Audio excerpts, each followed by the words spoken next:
Hello, everyone. Welcome to our next Facebook Live of Navigate Home. I am Heather Asti from Healthquest Physical Therapy, and this. I'm Annette Warner, Director of Education for Comfort Keepers. Right. So, welcome to our talk today. We're going to talk about fall prevention tips, both kind of for the body and for your home to reduce your risk of falling, since it is such a big problem with the people that we're trying to serve, right? The older American population, I'll say 65 and up. Right. That takes care of me. I think she's pretty safe here. She's safe.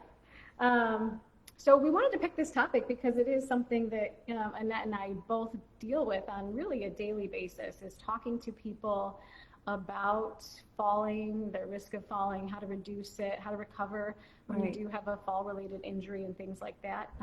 Certainly I am on the, after fall end of it a lot of the time, which it really doesn't have to be that way. We can do some preventative things.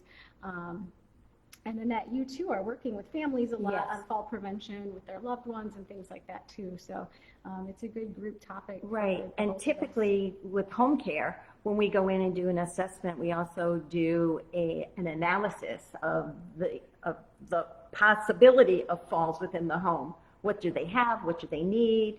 Right, and anytime a client comes in for physical therapy, whether it's here or at any other place, if they have fallen, we're required by law to perform a certain screen, to identify the fall risk, to counsel them about things that you're going to even touch on today, because it is such a big thing, and we know it is preventable in a lot of cases. Yes. Which is what we're here to talk about. So how many people fall? 1 in 4. 1 in 4 fall, and one of the statistics said every 11 seconds someone is admitted to an emergency room for a fall. That's frightening. 11 seconds. That's like nothing. That's right there. It's also the leading cause of both fatal and non-fatal injuries with the older adults as well. So, I mean, hopefully you're not passing away because of a fall, but fatal, injuries do occur from falls. It might not be the right away, but you might be hospitalized for it. Complications arise, you break your hip and you're in the hospital, then you're in rehab, and you just, as you get older, you don't get better quicker. Right, and falling once actually doubles your chances of falling again. Yes. And that's an interesting thing, because you think, well, why does falling once double your chances of falling again? And it's because of something called the fall cycle. And so when you think about it, we look at a cycle and it goes in a circle, right? So the first thing is that someone falls, okay? And then because they fall, they're afraid of falling again. It's that fear of falling. Yeah, so they move less, they do less, they go less places, and then their body gets kind of weak, and there's other processes that happen there that they become more susceptible to falling. Sure. And, then they're falling again. It just keeps going and going. And I know you see that too with some of the families you care for. Over and over again. They're always falling. And, unfortunately with home care, if they can't help themselves get up, we wind up calling EMS, for a lift assist. But, you have to know that they'll only come and do so many lift assists before they'll say, something's not right here. Something different here. Yeah. Right. So let's talk for a second about what do the statistics say happen when you do fall, right? I mean, sometimes you don't get any injuries at all, right? You're lucky. Those are great falls. Well, I guess if there's a good fall to have, it's the ones that you don't get injured in. But 20 to 30% of falls do cause some kind of moderate to severe injury. So we're talking about broken bones, reasons to be hospitalized, things that result in reduced mobility, in functional limitations, in loss of independence, and increased risk of death and falling. So those are, they kind of climb the scale of severity there. But, as we just talked about, when you reduce your mobility and things like that, you just become more at risk for falling again. So it's really important to... And the older you get, the higher the risk of falling, because now you're losing possible vision. Your mobility is not the same. You may be using an assistive device. Yeah, your risk factors just kind of start to pile up. And that's one thing, prevention is really the key to falling, and addressing these things.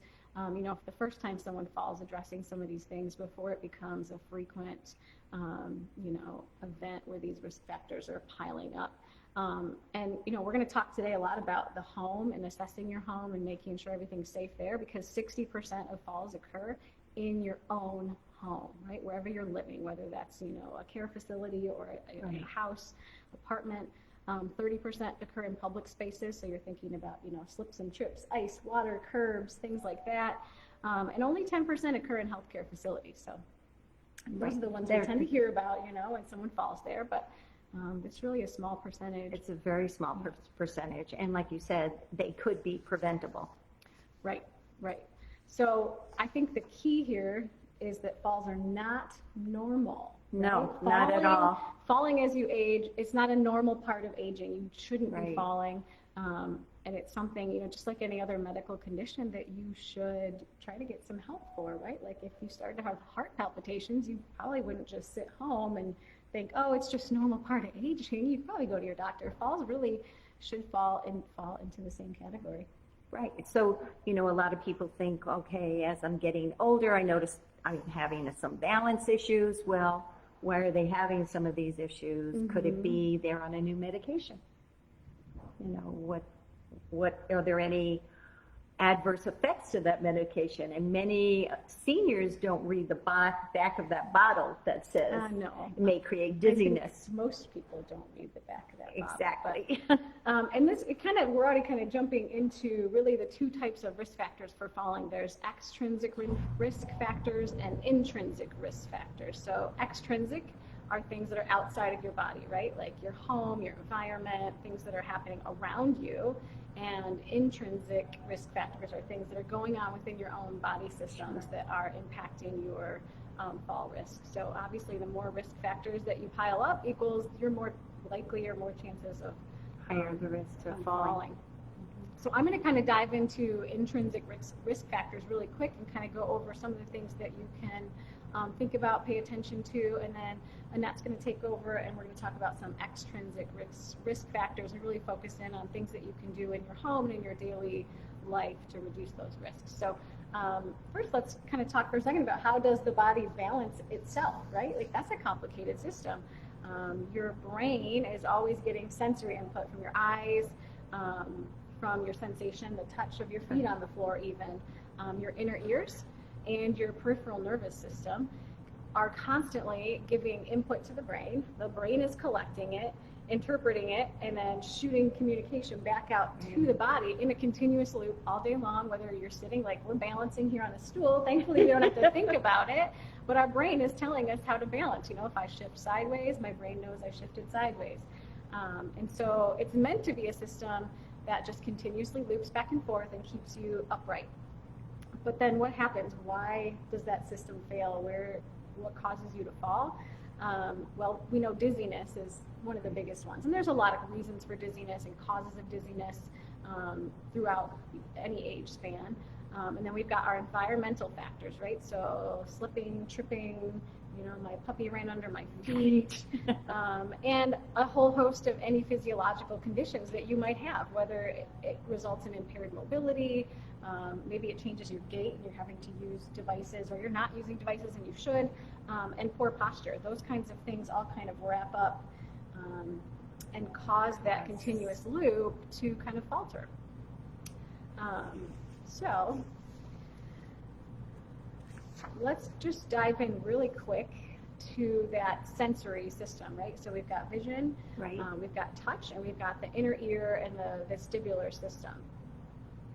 Vision and touch are pretty self-explanatory, right? Like your eyes see what's out there and they tell your brain where you are in space. Like if I tip sideways, my eyes can see that the horizon is tilting, and they can tell my brain that. My touch is the same. I can tell where my feet are on the ground, if I'm like sliding or not sliding. But the vestibular system is really the interesting part. So the vestibular system is inside your ears, we call it the inner ears, and it's made up of all these little canals, and there's little hairs in there that do some really interesting jobs. But really it boils down to those little tubes that are in different positions tell your brain where you are in space. So if we took away our vision, blind Annette, and we take away her sense of touch, her peripheral or her vestibular nervous system can still work to tell your brain where you are in space. And so that's also continuously sending input and telling you where to go. It helps your eyes know where to track. It helps your muscles know how to respond. So the vestibular system is a very important part, and it's a trainable part of the system too. When we get clients here for balance and fall related things, we're working on balance and we're trying to train that vestibular system again, how to respond appropriately. So what can you do to kind of keep your sensory systems in check, right? Like regular vision screenings. If you can't see well, whether you can't see what's on the horizon or you can't see the rug that's flipped over on your floor, that's going to be a problem. So, regular visual exams every year. Every year. Most people don't do that. You know, they figured, oh, my eyesight's the same. I don't think my glasses have changed, but you don't know. Mm-hmm. And that's when they should go once a year at least, minimum. Yep, and getting your hearing tested is recommended at least every 2 years as you age, because it doesn't just test how well you can hear. They're going to look at things that may affect your inner ear as well and might reduce the sensitivity of your vestibular system. There's a lot of things that can. And when you don't hear, you're missing out on so much, and it's, oh, I can hear that. Or you walk into a room and you notice all of a sudden that maybe your parent has the TV blasting and you're like, oh my goodness gracious. Your parents or your spouse maybe. Your spouse. But so we've talked about those sensory systems, but then you have to also take the body as a whole, right? So if you've got arm or leg weakness, or if you've got some bad posture, limited range of motion, like maybe your legs and hips don't move like they need to get you up and down. Neuropathy, a lot of times you lose that feeling, especially in the bottom of your feet, and now you're depending on other ways to keep that balance. Yes, and any difficulties you have with what we call transfers, or moving from one position to another, if you already have problems with your walking or with gait that is not the greatest.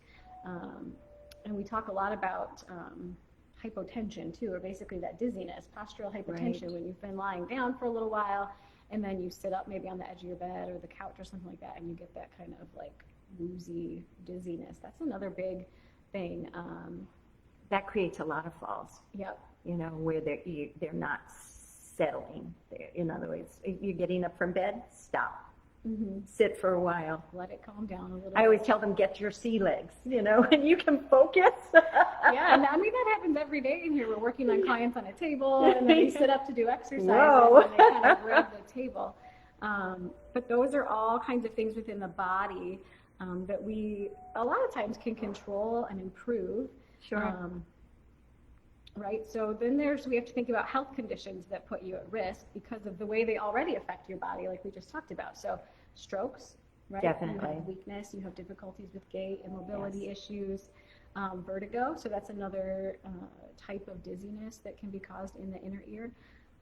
Arthritis impacts your joint mobility, osteoporosis, things like that are already stacking your body against you, essentially. Right.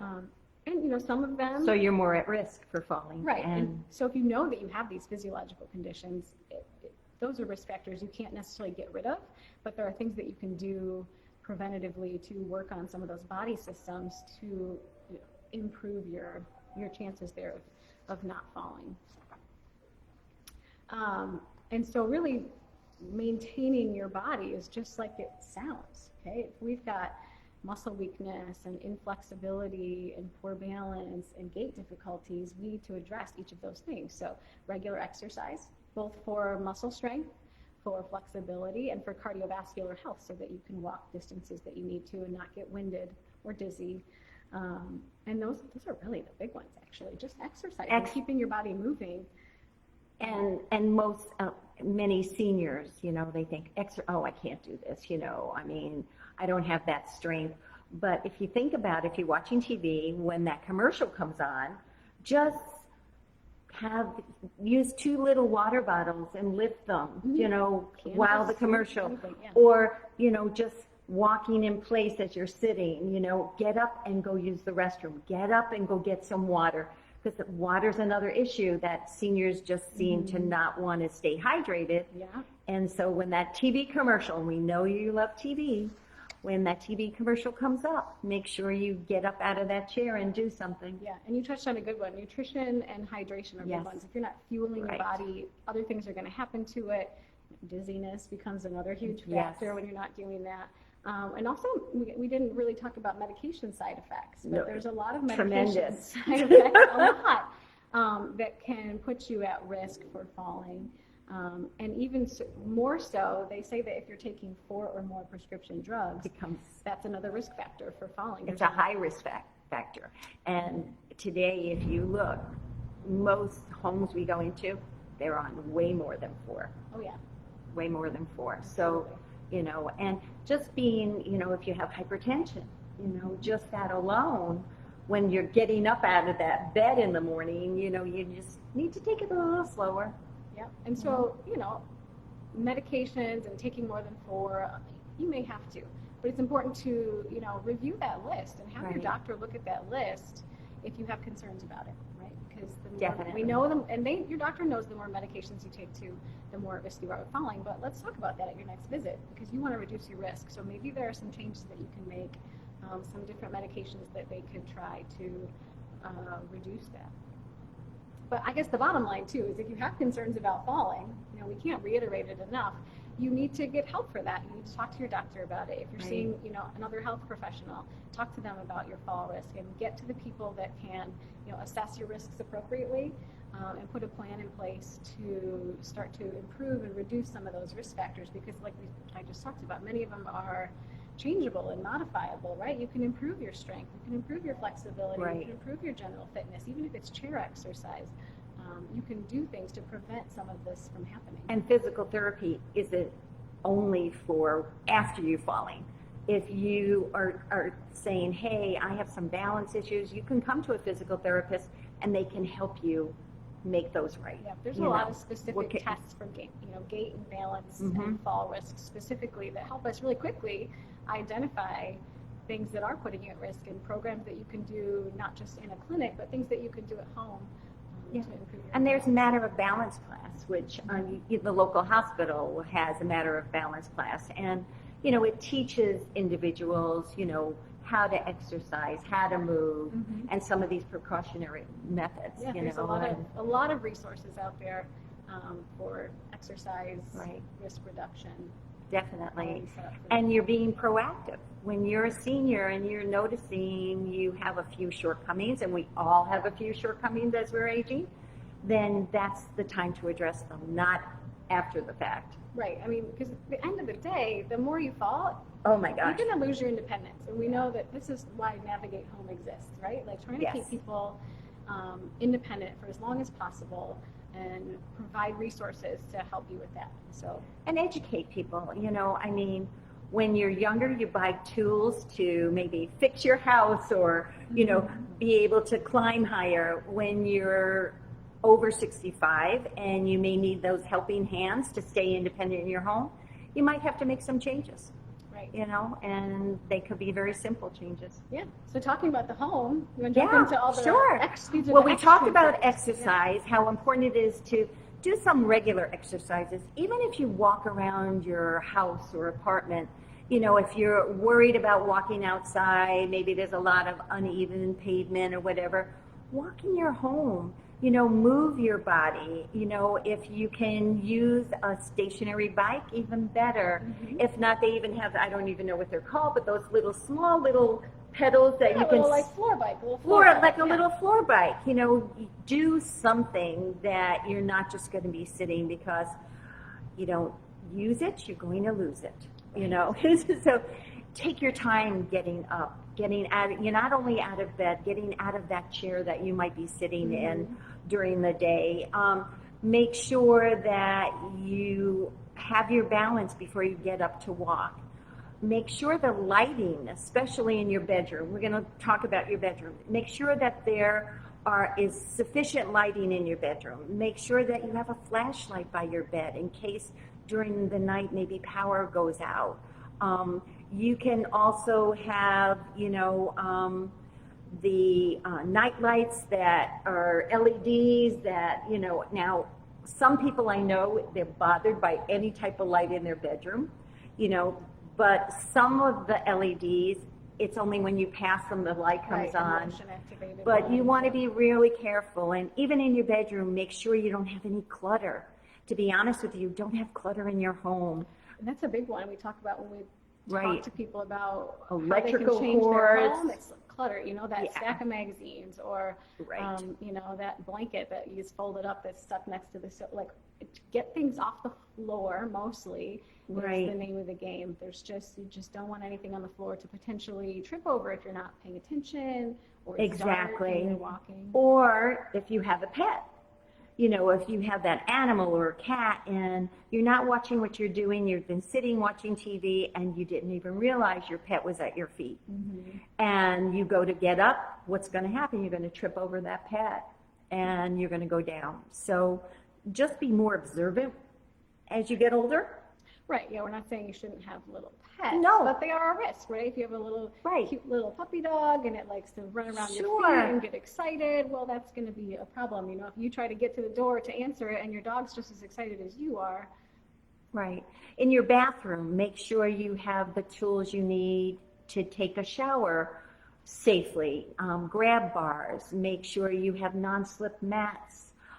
If you don't have a non-slip mat, they have those little decals that are non-slip that you can put in areas where but make sure you definitely use grab bars.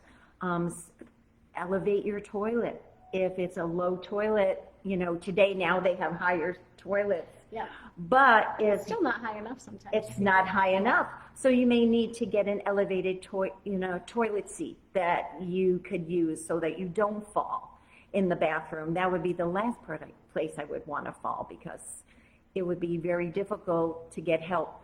Use a medical alert system. If you're by yourself and you can have either a pendant or it could be on your wrist, but if you're by yourself, they'll talk to you. They'll talk you through. They won't send EMS if you just say, hey, I've fallen. I just need a little help. Can you call my son? They don't necessarily have to call EMS.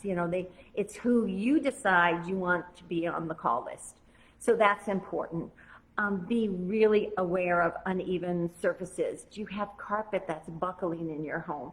Do you have area rugs? Oh my goodness. That's the one thing we see, that so many seniors, they love their area rugs. Well, if they have a non-skid backing, that's great. But you know what? They're still kind of thick, though. They're thick, and most seniors don't pick up their feet when they walk. Mm-hmm. They shuffle. Right. So as you're shuffling and there's an area rug, so just pick them up. Your house looks beautiful the way it is, and watch when you're walking outside. Don't be constantly talking or not looking where you're going, and all of a sudden you hit some uneven surface. What's going to happen?